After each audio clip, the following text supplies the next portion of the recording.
would just like to make sure again, as for our last couple of sessions, so this is repeat for those who have been in attendance, but for anybody new, we welcome any questions that you might have. So please do use the chat box and type in any kind of questions, and we'll make sure at the end we allow time for Jennifer, Laura, and Adrienne to answer any of those questions. Great. Thanks, Katie and Kathy. I'll go ahead and share my screen and get started.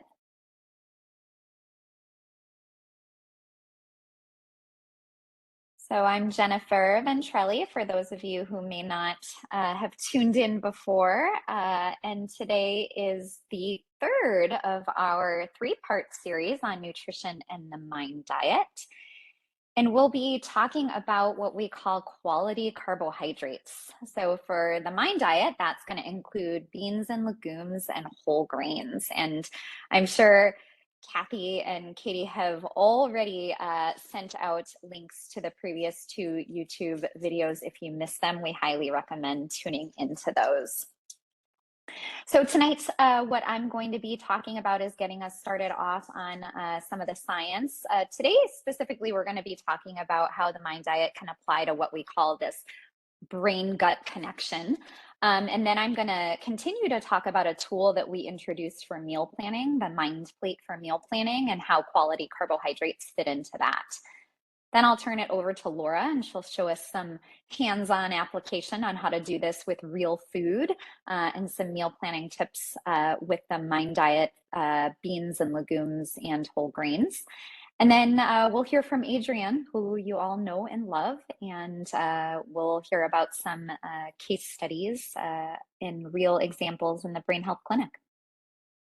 So let's dive in and talk a little bit about the science. Some of this may be a little bit of review for some of you, but we talked about this idea of what it means to have oxidation in the body, and we compared it, this analogy of like a fire burning in the forest. And sometimes that could be good, like when you're toasting marshmallows, right?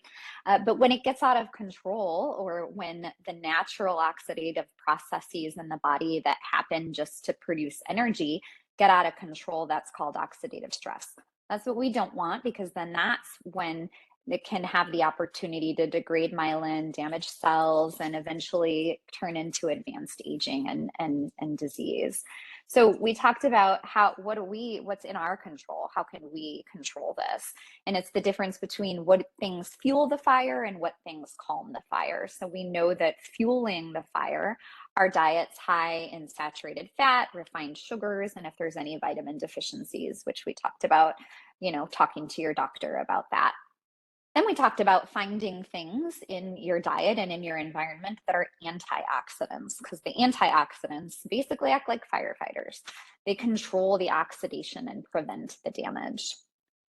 And that's what things calm the fire. And we talked about things like food sources of vitamin D, omega-3 fatty acids.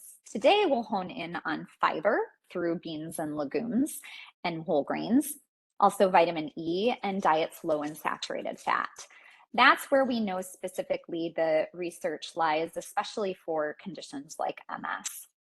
And we frame that all in the context of an eating pattern called the Mind Diet, which I've introduced before. We talked about these different categories of foods, and I won't go into each of them deeply because we've done that in our past sessions. But just as a brief review, we can highlight all of the things that are the anti-inflammatory components of the Mind Diet, and the things that we know from research that show us can, quote, calm the fire, right? So we've got our leafy green vegetables, other vegetables, and berries. Those were the first category of food that we introduced. And our vitamin E and omega-3 fatty acids. That's probably where most of our research comes in, specifically for MS. Both our plant sources of omega-3 fatty acids, and then our animal or fish sources as well. And then we talked about, if you're a plant-based eater or vegetarian, that you want to combine good sources of quality proteins. And here's where our plant-based good proteins can come in. and also brings the fiber with us as well. And that's what we're going to be talking about today. So the reason that the fiber comes in and can be so beneficial for us is because not only does it carry those good B vitamins that are healthful for the brain and also the body and specifically the gut, but also specific sources of fiber, seem to protect the gut microbiome. And let's talk a little bit about we'll go more into the gut microbiome in a moment. And just first, a reminder of those things that fuel the fire. That's the flip side of the MIND diet, the foods that we want to avoid because they can, quote, fuel that fire. So remembering the trans fats, saturated fats, and sugars from these food categories, your fried foods, red meat, cheese, sweets and sweet drinks, and butter. So those are the things that we've been talking about to try to limit or, do less in your diet. And the one thing that I wanted to highlight today, especially when it comes to that, the not only the gut microbiome, but also this inflammatory process, is something that we actually previously put on the quote unquote good side, the foods to incorporate, and that's wine. And when I first introduced this, I mentioned that this can be controversial.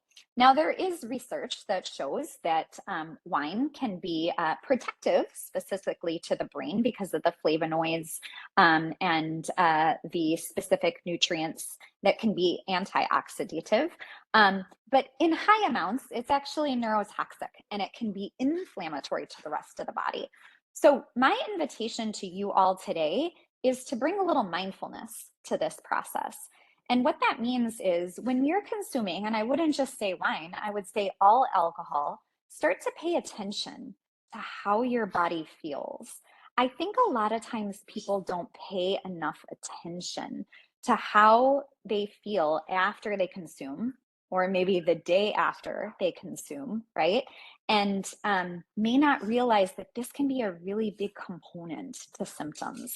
So that would be an invitation today to look at this category a little bit differently than maybe we've described it previously.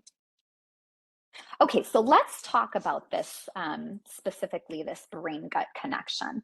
So some ways this has been described as the gut-brain axis. There's been a lot of research in this area, and I'm gonna not pretend to be an expert in this area because this area is exploding right now. But essentially, at the most basic level, our gut, our GI, is completely saturated with these nerve endings that communicate with the brain. It's like a whole another set of nervous system. And when that gets disrupted and the healthy bacteria, the lining in the gut gets disrupted, what can happen is that can stimulate oxidative stress and inflammation. It can make what's there that is potentially offensive even worse. And so what happens is research can suggest that, doing that can induce or even worsen symptoms of existing disease. And we talk about this a lot in MS, right? That, symptoms or the etiology or why it happens, right, can lie dormant. And maybe it's just because it hasn't been woken up, and that's how symptoms can arise. So it doesn't necessarily mean it causes it, right? But again, our factors, our environmental factors and what we eat can really play a role in this. So we've already said before that there's not one single diet that has been identified to treat MS, but we do know things that can calm the fire. And that is also true when we're talking about how we treat our gut, how we treat our belly. And fiber can be one thing that can really protect the gut microbiome. So we've talked a lot about fiber. We haven't used this explicitly, this word before, but we've talked a lot about it in the other food categories. They come from your leafy green vegetables, your other color vegetables. Berries we talked about as the only fruit that is protective for the brain. It's also the fruit that is highest in fiber and lowest in sugar. Nuts and seeds are filled with fiber. We're going to talk a lot more about whole grains, beans, and legumes today. So it goes beyond, when we're talking about protection of the gut microbiome, this goes beyond different types of fiber. A lot of you maybe have been used to talking about fiber if you went to the doctor and your doctor told you have high cholesterol. you need soluble fiber for your high cholesterol because that helps reduce your cholesterol. It absorbs the cholesterol like a sponge, okay? Then there's insoluble fiber. Maybe the doctor told you, oh, you're constipated. Maybe the doctor doesn't have to tell you you're constipated. You probably know you're constipated without the doctor tell you you're constipated, right? So you need insoluble fiber, okay? This goes beyond that, soluble fiber, insoluble fiber. This is the type of fiber that actually can protect your gut microbiome, okay? Prebiotic or fermentable fiber, think of it as getting the gut ready to be healthy, right? And some of these might be foods that you may not have thought of in terms of that beneficial fiber. Onions, garlics, leeks, artichokes. There's our leafy greens again, right? We've been talking about how important leafy greens are this whole time. And again, we'll talk about whole grains and soybeans, and bananas seem to be really protective of as well. Then there's this whole category of food that aren't really super high in fiber, but what we call probiotics or fermented foods. That's also can be really protective for the gut. Yogurt, kefir, kimchi, sauerkraut. So again, this is an invitation. These might be foods that you're not used to eating or maybe haven't thought about incorporating in your diet.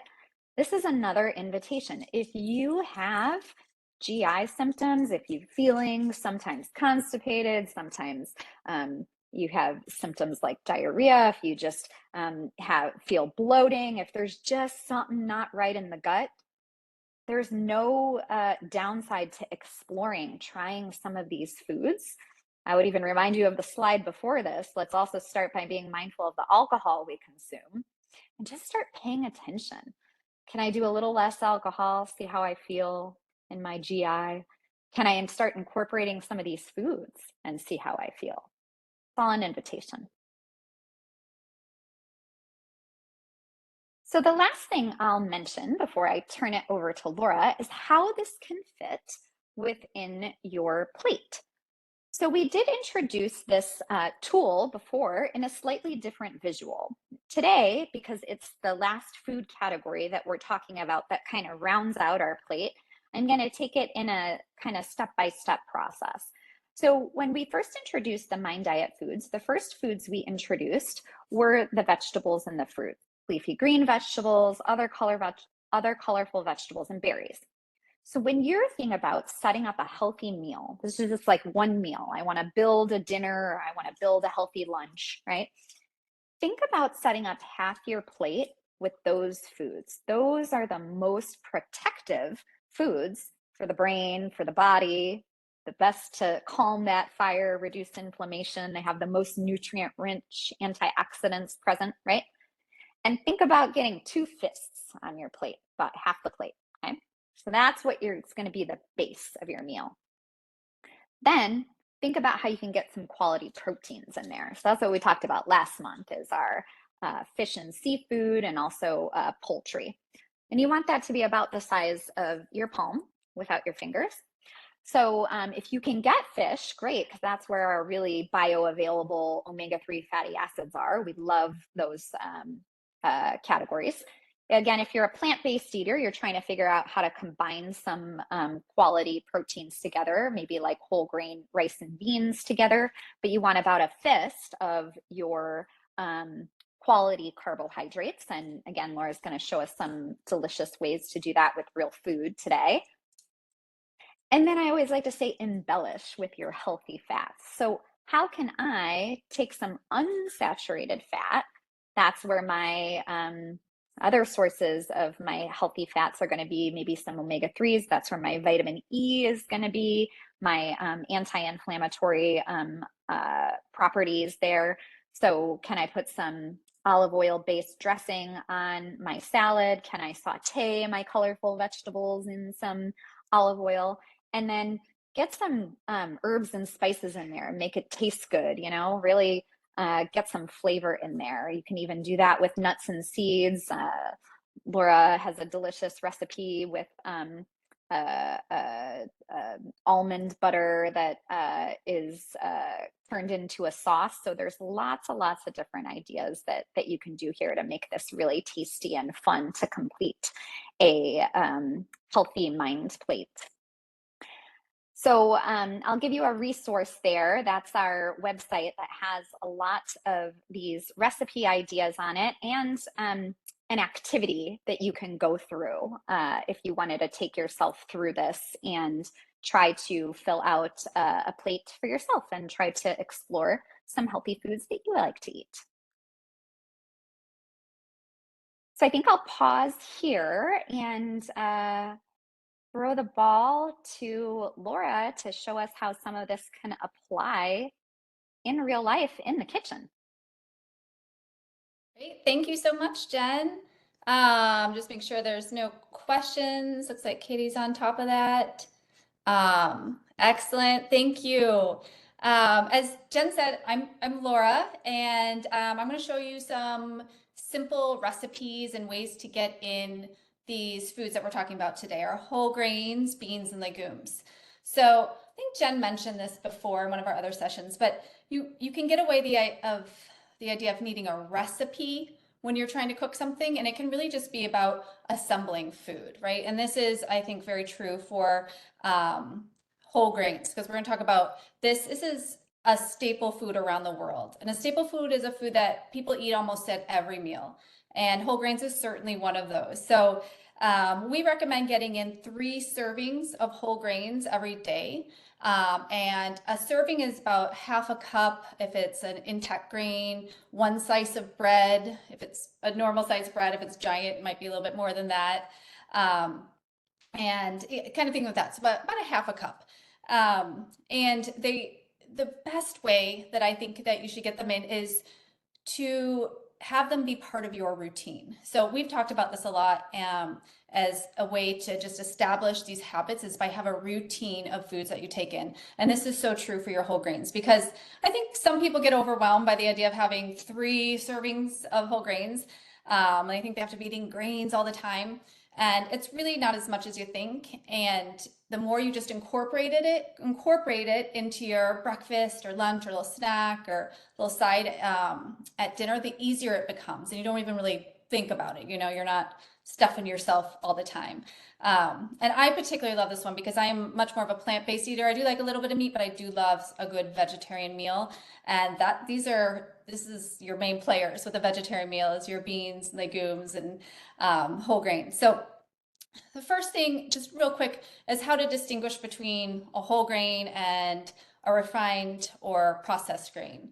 So if you think of white pasta, bagels, white rice, those aren't whole grains.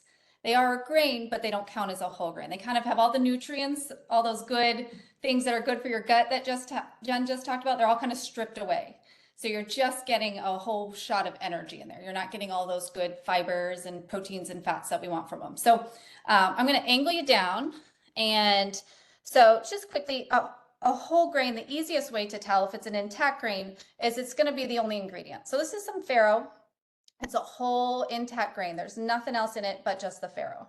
These are ones I had sit in my house. So just show this is wild rice. So it's a mix of rice. Again, all intact. Quinoa, if you're familiar with quinoa, it's a good gluten-free version of it, nothing else in it. And some bulgur, which is a cracked wheat. So it's a little bit already kind of broken up, but still a whole grain. And I'm going to do a recipe with those today. But these are whole grains you'll find in the Mediterranean, eaten almost every day. And they're great ones to have on hand because they last in your pantry and you can throw together a meal pretty quickly with them. And if you're going to be eating maybe a little bit more processed grain, but still a whole grain like bread,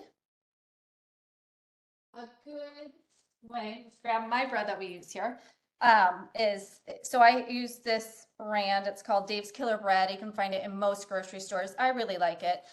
When you flip around and look at the label, this one has quite a few grains in it, so it is a long ingredient list, but I'm looking at the protein and fiber in here. I want there to be some protein and fiber. This one has 3 grams of protein and 3 grams of fiber. So I know that there's still some of that good stuff in that grain. Some will, where is my box of biscuits? Other ones will have, they don't all, I don't even think this one has, oh, it does have the whole grain stamp. So if you look right there, It's a whole grain stamp that lets you know that this is a whole grain, and then it will tell you how many grams of whole grain is in there. So this one says 12 grams per serving, which would be 1 slice. So just a quick little easy way when you are having more of a slightly processed grain, but still getting a whole grain. So these are 2 that we keep in our house. We get in our whole grains. So I'm going to go through some very simple everyday meals that we eat in our house, and I know a lot of people do enjoy eating as well. And I'm going to start with breakfast. So I have a bowl of oatmeal here. This is, my husband eats oatmeal every single morning. He never changes it up. I don't know how he doesn't change it up, but every single morning he has oatmeal. This is cooked oatmeal. This is probably about a cup. So a half a cup is a serving. He's already getting 2 servings. He might even have more than this, honestly, every morning for breakfast. So you already have 2 servings in if you have a pretty good bowl full of oatmeal. I like to add some things into it, make it a little bit more fiber rich, a little bit more flavorful. So you can add in some berries, fresh or frozen. My husband puts frozen blueberries in his every single morning to cool it down after he's cooked it. I like to add some almonds. Any kind of nuts or seeds will do. Sometimes a scoop of peanut butter too. So we're getting in our healthy fats with this as well. Okay. And you can really make this to how you like it. I think this can be really fun to incorporate foods that you know you're going to love and eat, and you want to look forward to it in the morning. So that's what I think is, have a breakfast that you're kind of excited to eat in the morning. It's going to be easy. You know you're having it. I have a little bit of a sweet tooth, so I would put a little drizzle of honey on this. Sometimes a little cinnamon, hemp seeds, pumpkin seeds, anything you have on hand.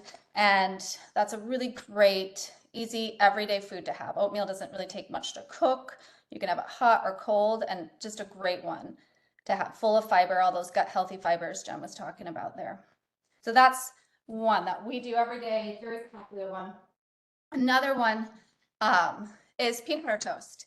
So this is at Dave's Killer Bread. It's not a huge slice, so sometimes I might have 2 slices if I'm a little bit more hungry, or, you know, depending on what I have going on throughout the day. But you can do peanut butter toast on your bread.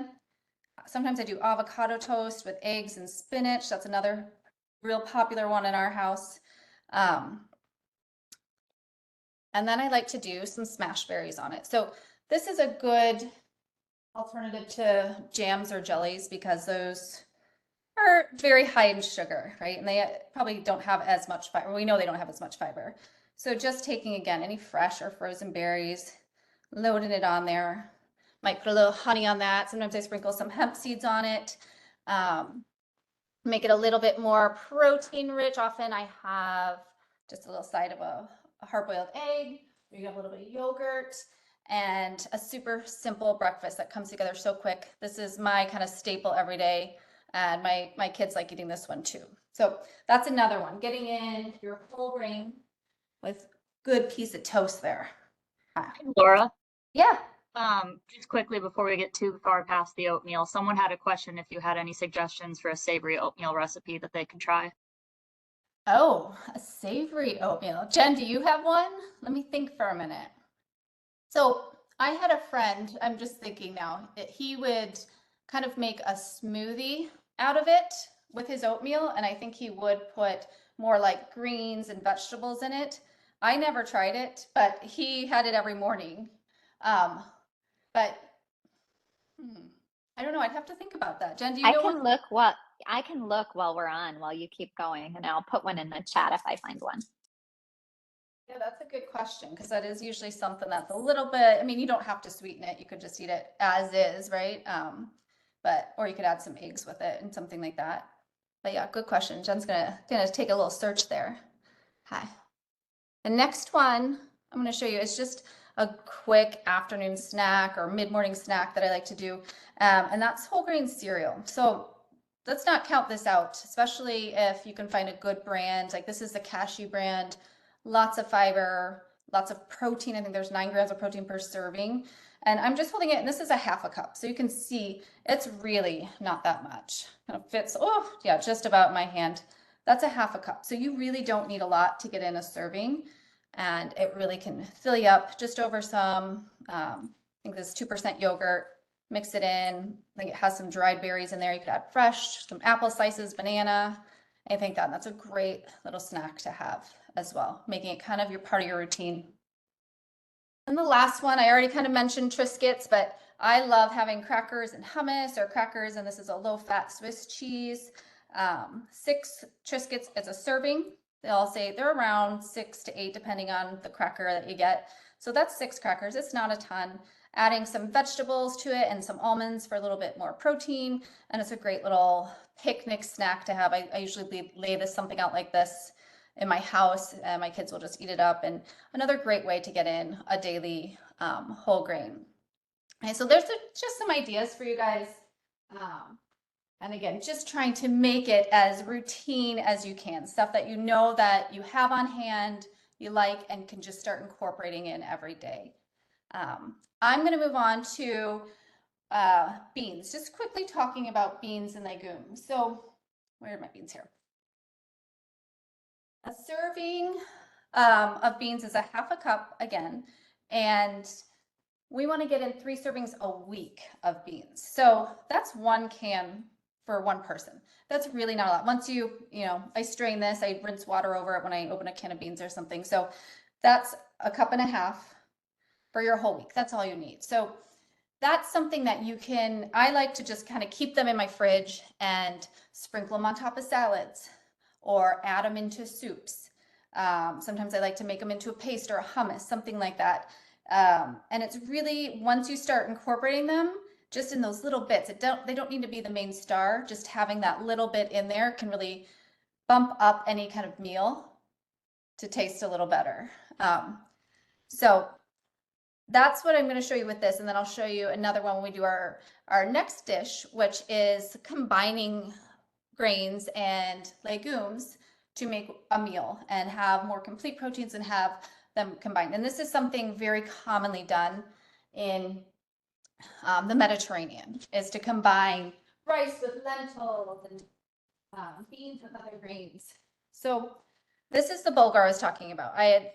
Earlier, I had just added some boiling water to 1 cup of bulgur, and this is how much you get. So super easy. I like bulgur because it cooks so quickly, and it's in small little bites, so it's not as much chewing. It's a nice little grain, a versatile grain, because you really can please many different picky eaters with this. So when I have a grain, I like to think they're all kind of mild tasting. They really are. Like, they're good, but they don't have strong flavors. So I like to think, what am I going to dress them in, literally? Like, what are they going to be wearing? And that's usually some sort of oil and vinegar and any spices. So Jen talked about adding spices and herbs and things like that to make really elevate the taste of your foods and things like that. So this one is going to be a Turkish tabbouleh. So you guys have probably heard of tabbouleh. It's a popular Middle Eastern. It's obviously in Turkey. You can find it in Iran and that kind of those countries. They all have their own versions. I've had this one at a Turkish restaurant and I love it, so I kind of recreated it. And you take these grains, and again, you could add whatever. You could just add some oil and vinegar and be done. These ones have a few more in there, but nothing wild. So we're just going to add some EVOO. So it's healthy fats that Jen was talking about. Okay, it really just makes everything taste better. And some lemon juice. If you didn't have lemons, you could absolutely just use some apple cider vinegar or red wine vinegar. This is some harissa spice seasoning. It's a spice blend. Has a little kick to it, but nothing too intense. My kids eat it all the time, so they don't complain about it.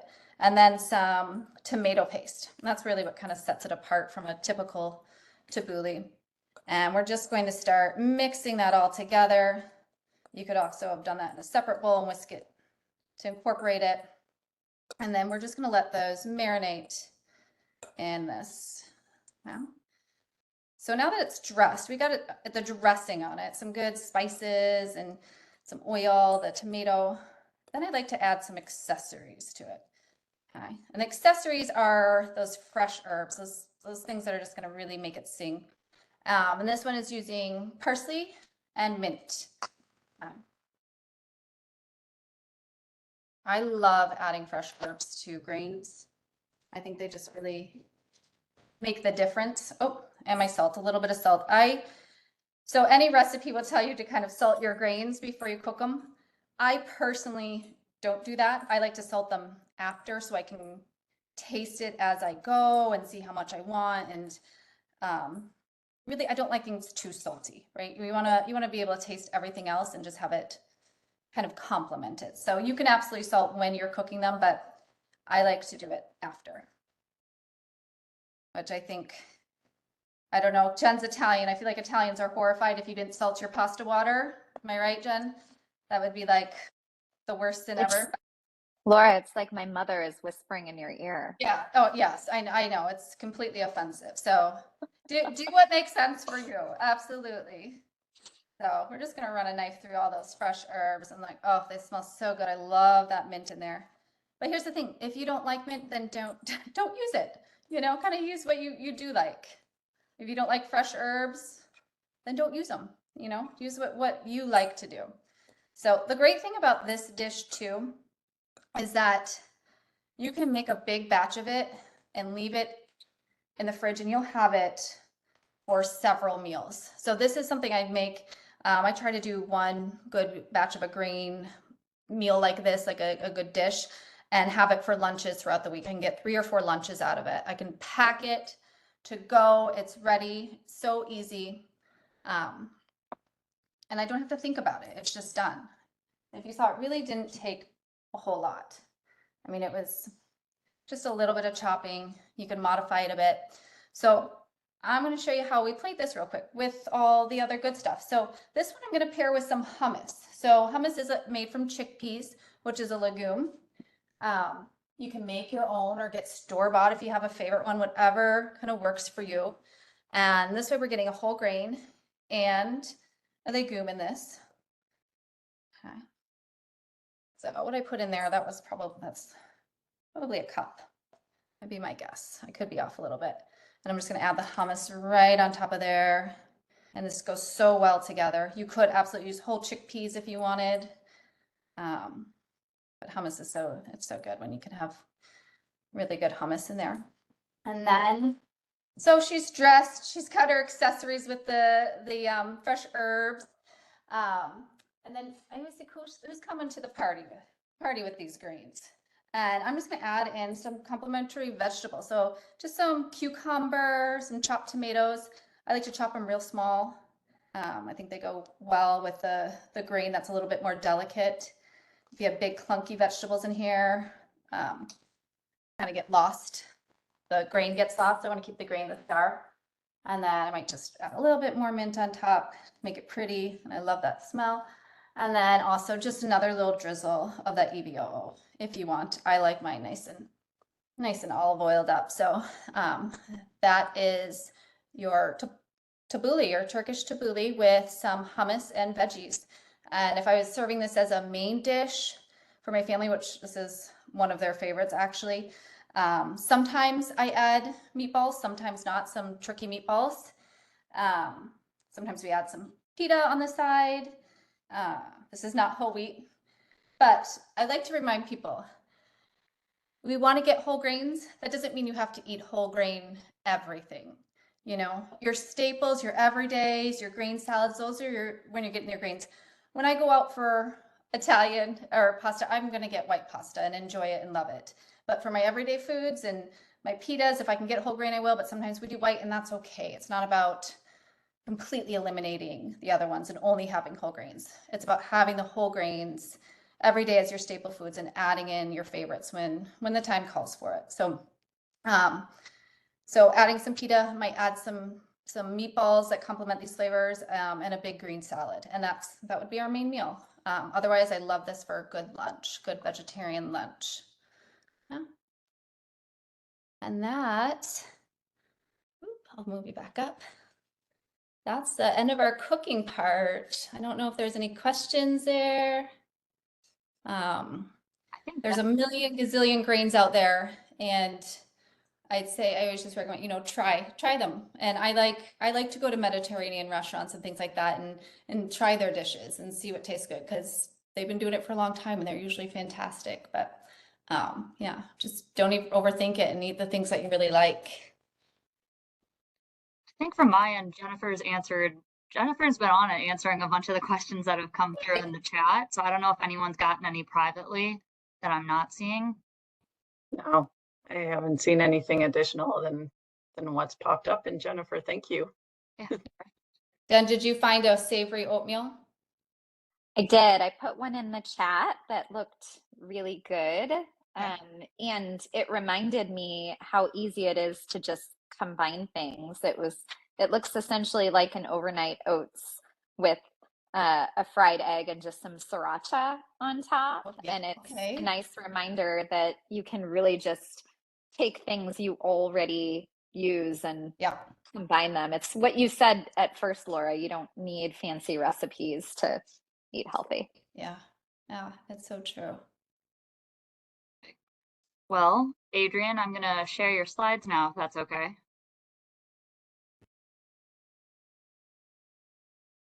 Adrian, you might be muted. Katie. There you go. Can you all see this? Yes. Okay.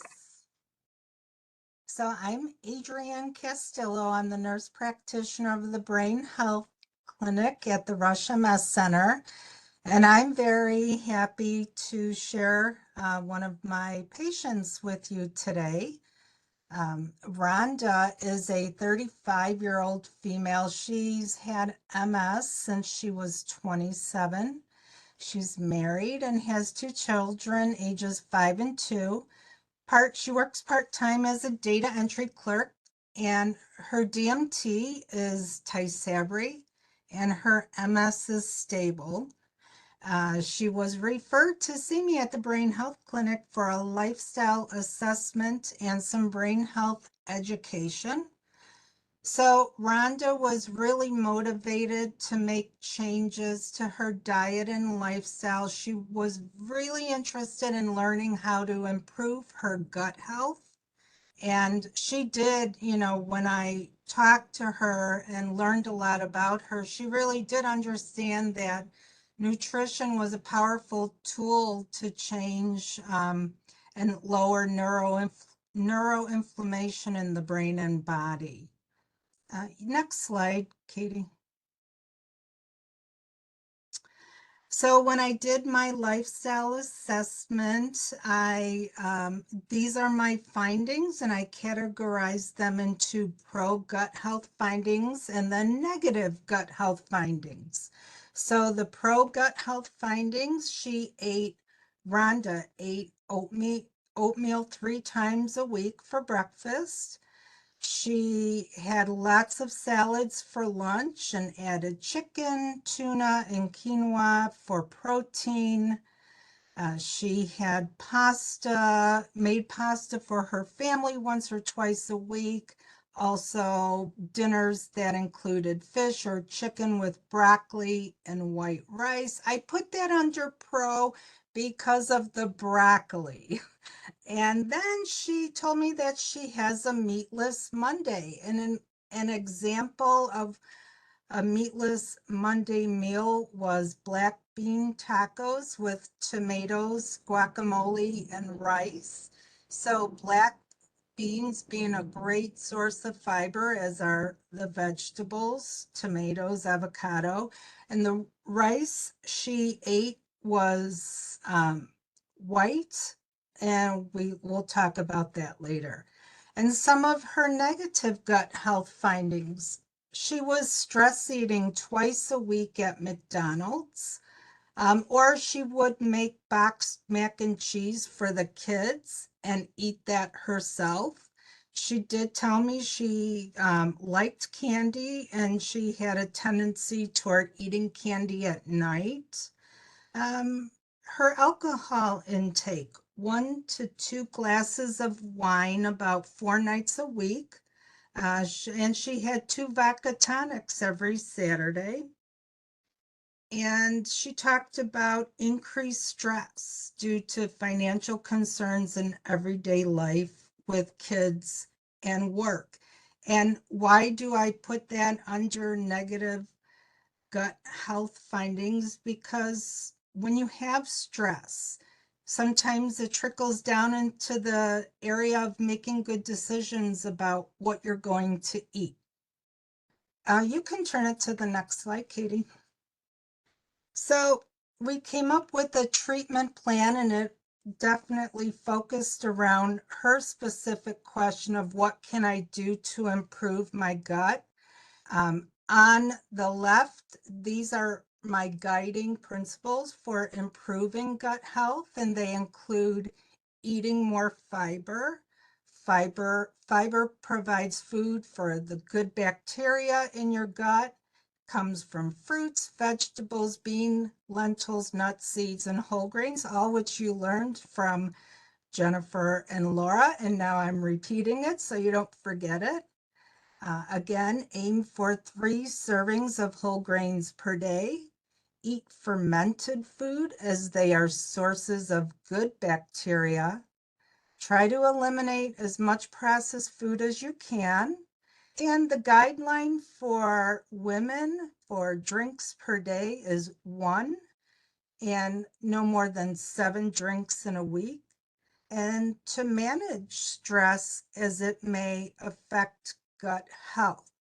So some specific suggestions, recommendations for Rhonda included to increase whole grains at breakfast to 5 days a week. She loved oatmeal. She didn't know why she wasn't eating it 5 days a week.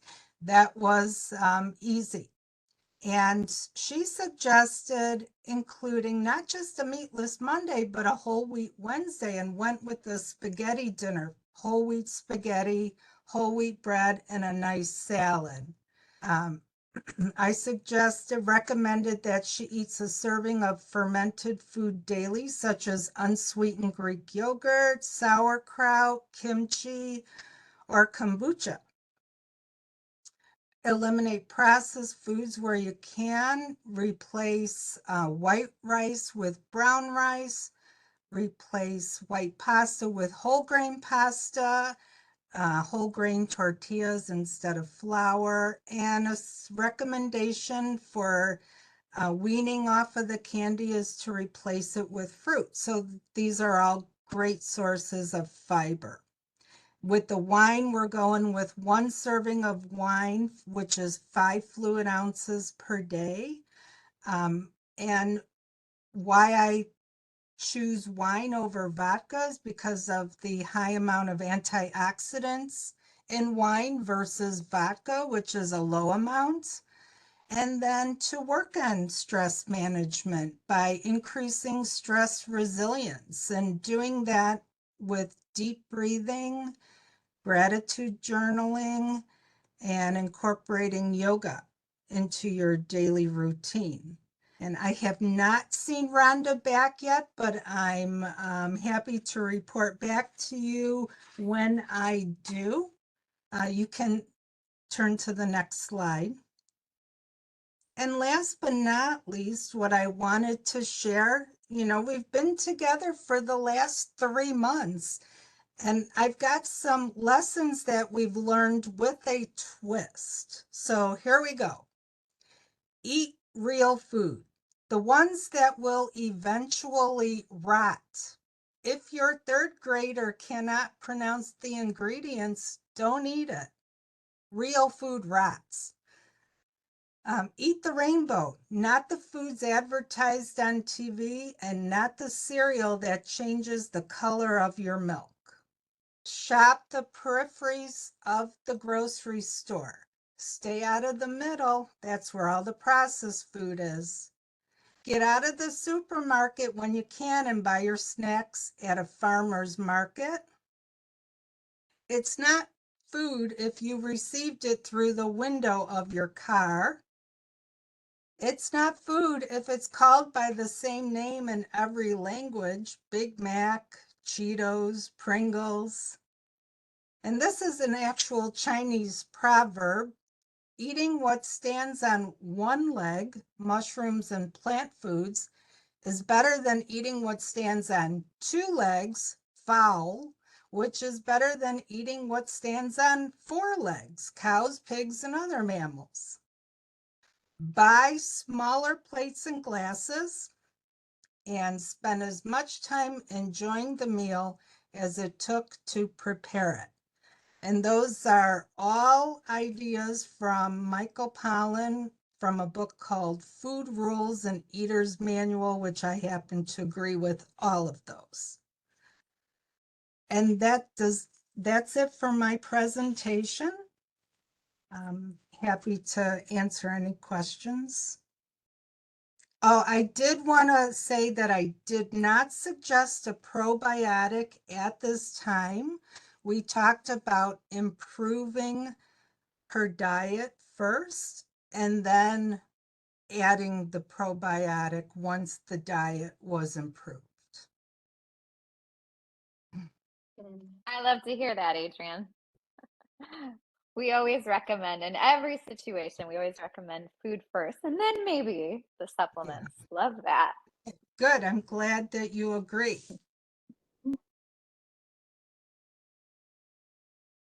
Fantastic. Well, no additional questions at this time. One come through, I guess, just to me that was asking Laura and Jennifer if they could talk about gluten-free options and the whole grains and everything we were talking about and how those two topics kind of coincide with each other.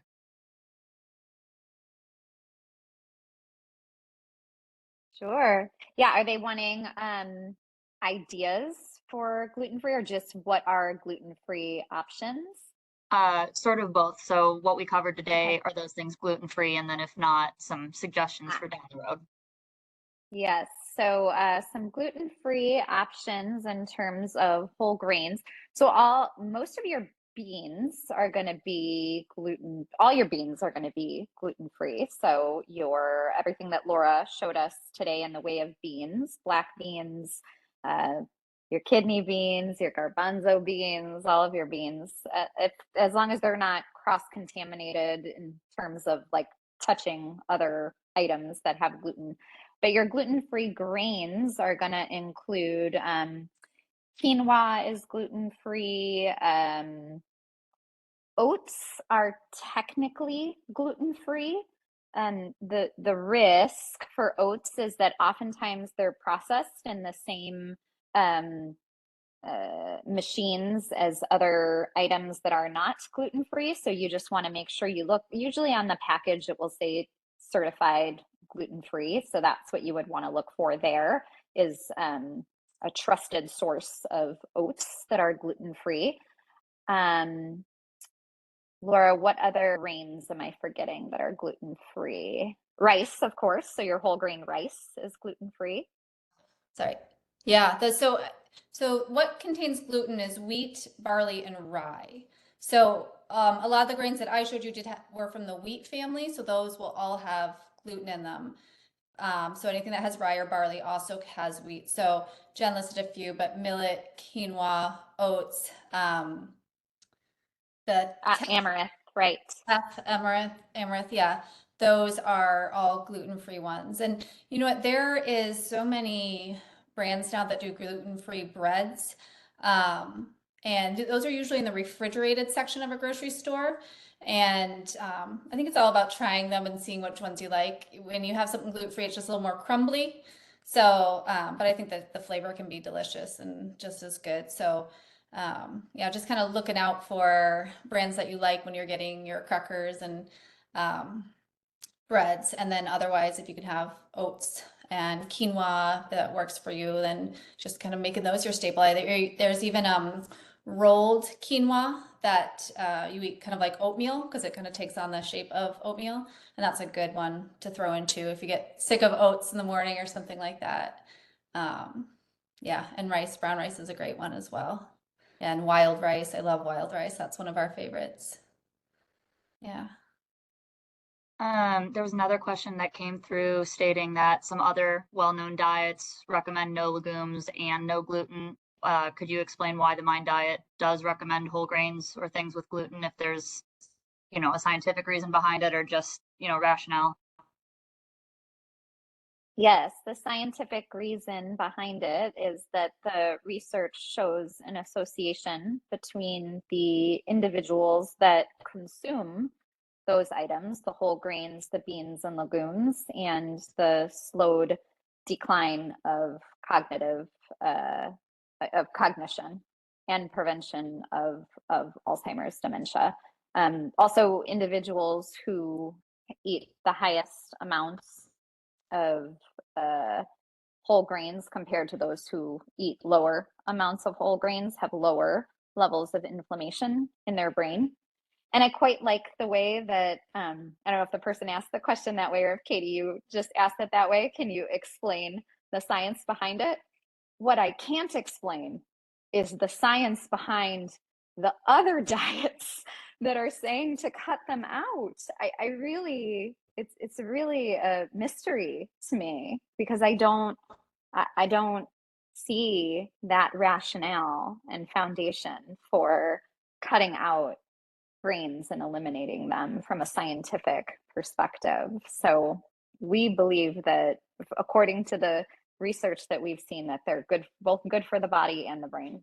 Yeah, that's a very well put, Jen. And I think the difference between whole grains and refined grains is where a lot of the myths come with grains being bad, and it's more of the refined grains with everything that's added to them. And it's very high in the American diet to have a lot of refined grains, which is very different than the whole grains. So and Jen mentioned this earlier. I think this is the biggest thing. If you pay attention to how you feel after you eat them, maybe you have a little intolerance to some grains or something. You know, when you eat them, how are you feeling? Are you having GI distress? Or are you feeling tired? Or do you have any rashes or anything? You know, because some people do have intolerances to grains and gluten, and just kind of paying attention when you eat them and see what works for your body. And yeah, talk to your doctor if you think you might have an intolerance. Yeah.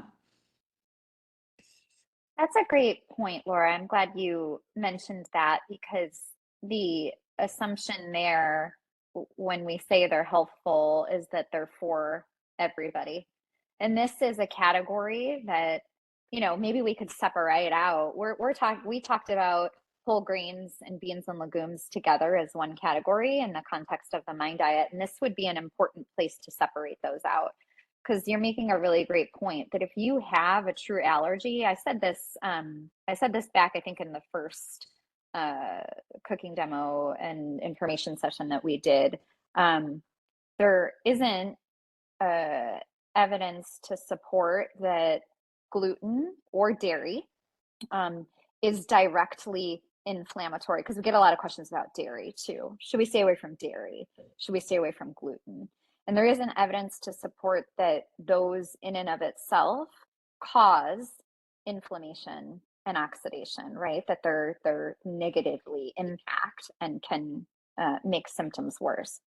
However, if you have an underlying allergy or intolerance to gluten or to dairy, then yes, you will feel those negative symptoms.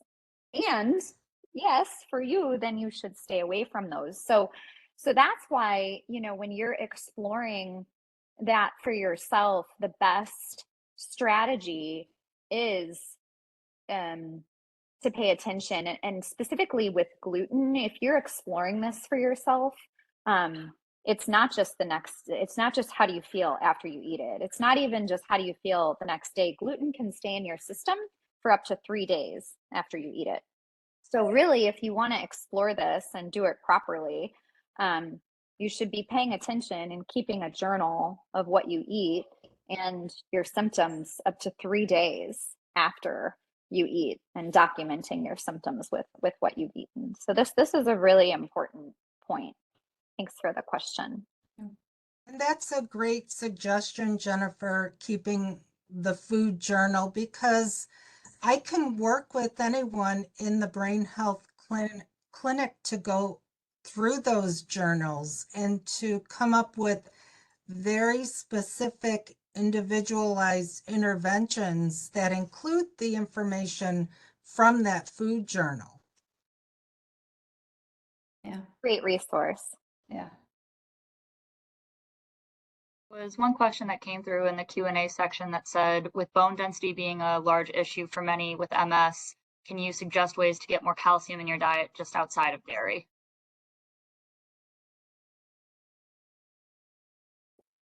In that situation, you may need a calcium supplement. And I would direct you back to talking to your doctor to determine the right dosing and the amount. Because to get enough calcium from other foods while eliminating dairy, I don't know that you would meet the target, to be quite honest. Yeah. And bone health would also entail vitamin D, which is a big Yes. component of making sure you get the vitamin D as well from foods and sunshine. If you're lucky enough to have sun around you. Yes. In the brain health clinic, when we review medications, oftentimes people living with MS forget to take their vitamin D. So don't forget to take your vitamin D. Yeah. I am not seeing any other questions that perhaps I missed one. I also don't know if anyone else has gotten any direct questions to them that they want to throw out.